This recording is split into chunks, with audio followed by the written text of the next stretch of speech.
வணக்கம். இன்றைக்கி ஒரு சேஞ்சுக்கு instead of Kambaramayanam I choose Purananuru. எதனாலன்னா, ஒரு பொலிட்டிக்கல் ஸ்பீச் ஒன்று பார்த்தேன். அதில் ஒரு பொலிட்டிக்கல் பார்ட்டி ஹெட்டு இந்த மாதிரி நம்ம ஒரு பர்டிகுலர் விஷயம் புறநானூறுலேருந்து கோட் பண்ணியிருந்தார். என்ன சொல்லியிருந்தாருன்னா, அவர் இந்த மாதிரி புலி இடப்பக்கமாக அதை அடித்த ஒரு மிருகம் விழுந்ததுன்னா அதை சாப்பிடாது, அது வலப்பக்கமாக விழுந்தால் தான் சாப்பிடும் அப்படின்னு சொல்லியிருந்தார். இது பட் அதுக்கு உண்டான மீனிங் அது கிடையாது. அதோட இன்டர்ப்ரிட்டேஷன் இட் இஸ் சப்ஜெக்டிவ். ஆளாளுக்கு அவங்களுக்கு ஏற்ற மாதிரி இன்டர்ப்ரெட் பண்ணிக்கலாம். பட் எனக்கு தெரிஞ்ச இன்டர்ப்ரிட்டேஷனை நான் சொல்கிறேன். அவங்க என்ன பண்ணியிருக்காங்கன்னா, டூ மிருகத்தை கம்பேர் பண்ணியிருக்காங்க. ஒன்று எலி போன்றவர்கள், இன்னொன்று புலி போன்றவர்கள்.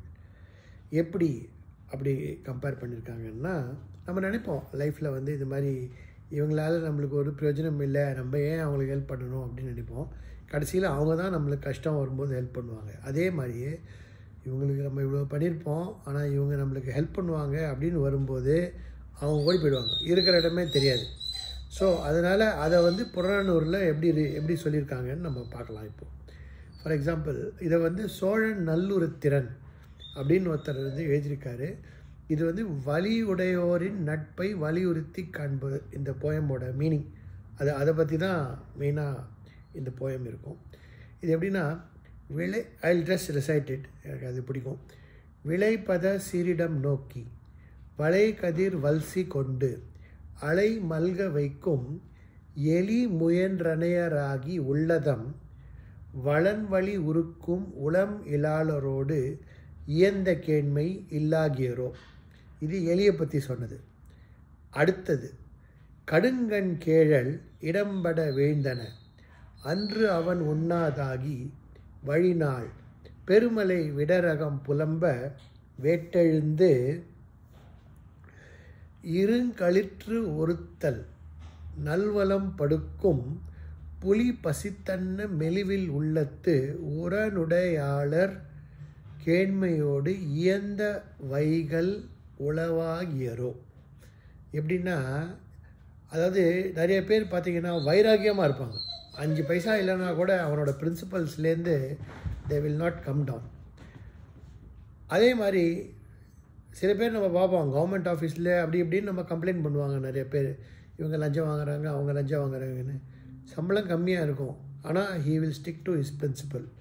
அவன் லஞ்சமே வாங்க மாட்டான். என்ன தான் இருந்தாலும் அவனுக்கு அந்த பிரின்சிபல் தான் ரொம்ப உலகத்தில் முக்கியம், வைராக்கியம். இப்போ இதில் என்ன சொல்லியிருக்குன்னா, வளை கதிர் அந்த சமயத்தில் வரும்போது என்ன ஆகும்னா, நெல் அறுக்கும்போது என்ன ஆகும்னா உங்களுக்கு பிளென்ட்டியாக இருக்குதுன்னு அர்த்தம். அந்த சமயத்தில் என்ன ஆகும்னா, அந்த எலியெல்லாம் அந்த விழுந்து போன அந்த நெல்லெல்லாம் எடுத்து சாப்பிடும். அப்படின்னா என்ன அர்த்தம், உங்களுக்கு பிளென்டிஃபுல்லாக இருக்கும்போது உங்களோட கூட இருப்பாங்க. அது எலியோட தன்மை. அது அதே மாதிரி கஷ்டம்னு வரும்போது டக்குன்னு வரும்போது எலி போயிடும். எங்கடா ஆள் போனானே தெரியாது, நம்மளால் அவங்கள கண்டே பிடிக்க முடியாது, டக்குன்னு ஓடி போயிடுவாங்க. ஸோ இது எலியோட நேச்சர். அதே மாதிரி புலியோட நேச்சர்னால் சிங்கம் தான், சிங்கிளாக தான் வரும். அது என்ன பண்ணும், என்னதான் ஆனாலும் ஒரு கை பார்த்துடலாம் அப்படின்னு வைராகியத்தோடு இருக்கும். அது பயப்படாது. அதனால தான் அது புலி டைப்பு அப்படின்னு சொல்கிறது. புலி மாதிரி சிங்கம் மாதிரின்னு சொல்கிறது எதுக்குன்னா, அவனுக்கு வைராகியம் ஜாஸ்தி. அது நீங்கள் பார்த்தீங்கன்னா, அந்த யானை சம்டைம்ஸ் இந்த அனிமல் பிளானட்டெல்லாம் அந்த வாட்டர் ஹோல் ஆக்கிரமிக்கிறதுக்கு வரும்போது கூட கடைசியாக நகர்ந்து போகுமே தவிர ஒரு மாதிரி it will definitely elephant is more powerful. But அதுக்காக அதுக்கு தெரியும் it is also equally powerful, it can cause substantial damage to the elephant. வைராகியமாக இருக்கும். It will hold on to its own place. அது சிங்கத்தோட கேரக்டர். ஸோ நம்ம லைஃப்பில் பார்க்கும்போது அந்த மாதிரி வைராகியத்தோட பீப்புள் நார்மலி பார்த்திங்கன்னா they are not corrupt. Maybe they have arrogance, but they will not be corrupt. அந்த மாதிரியான பீப்புளோட நம்ம நட்பு வச்சுக்கணும் அப்படின்னு வள்ளுவர் சொல்லியிருக்கார். முகநக நட்பது நட்பன்று நெஞ்சத்து அகநக நட்பது நட்பு அப்படின்னு சொல்லியிருக்காரு. அதே மாதிரி உடுக்கழிந்தவன் கைப்போலாங்கே இடுக்கண் களைவதாம் நட்பு. இது வந்து அந்த காலத்தில் சொல்லியிருக்காங்க. பட் இப்போது ரீசெண்டாக வந்து அதே குரலில் அவர் எழுதியிருந்தாருன்னா, உடுக்கை இழக்க நேரிடல் அங்கே உருவி விடுவதாம் நட்பு அப்படின்னு மாற்றி எழுதியிருப்பார். So it depends on time to time. But இது வந்து லைஃப் எக்ஸாம்பிள். நம்மளுக்கு பிளென்ட்டியாக இருக்கும்போது நம்மக்கிட்ட நிறைய பேர் வருவாங்க.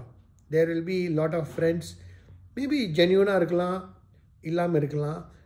அது மோஸ்ட்லி அந்த எலி மாதிரி இருக்கிறவங்க வந்து they will vanish when we are in trouble. But எனக்கு தெரியும், என் லைஃப்பில் பார்த்துருக்கேன் நான். when you are really in trouble கூடவே நிற்பான். கடைசி வரைக்கும் நின்று என்ன ப்ராப்ளம்னு இருந்து சால்வ் பண்ணிவிட்டு போகிற கூட்டம் ஒன்று இருக்குது. அவனுக்கு வந்து அந்த ஈகோ ரொம்ப இம்பார்ட்டன்ட். நம்ம ஃப்ரெண்டு அப்படின்னு விட்டு கொடுக்க மாட்டான். ஸோ அந்த மாதிரி பீப்புளோட நம்ம நட்பு கல்டிவேட் பண்ணிக்கிறது என்றைக்குமே better. So both in good times and in bad times. அதுக்கு என்ன எக்ஸாம்பிள் சொல்கிறேன்னா, ஜென்ரலாக பார்த்தா வைராக்கியமாக இருக்கிறவங்களுக்கு வந்து they have that kind of a quality. They will not give up on you when you are in trouble. So புறநானூறுலேயும் இந்த பாட்டு சொல்லியிருக்கு. எல்லா விதமான நம்மளோட பெரிய பெரிய லிட்ரேச்சர் எல்லாத்துலேயுமே வந்து we have examples. For example, Ramar வந்து he could have taken help of Vali easily. But வைராக்கியமான ஆள், என்னதான் இருந்தாலும் நியாயம் தர்மம் பார்த்து தான் he will take help. he took help of Sugriva. அதுலேருந்தே தெரியணும் அந்த பர்சனோட கேரக்டர். ஏன்னா அவங்களுக்கு அதை பற்றி அடுத்தவங்க மேலே நம்பிக்கை வச்சுலாம் கிடையாது, தன் மேலே நம்பிக்கை இருக்கிற type. So that's it for today. Thank you. வணக்கம்.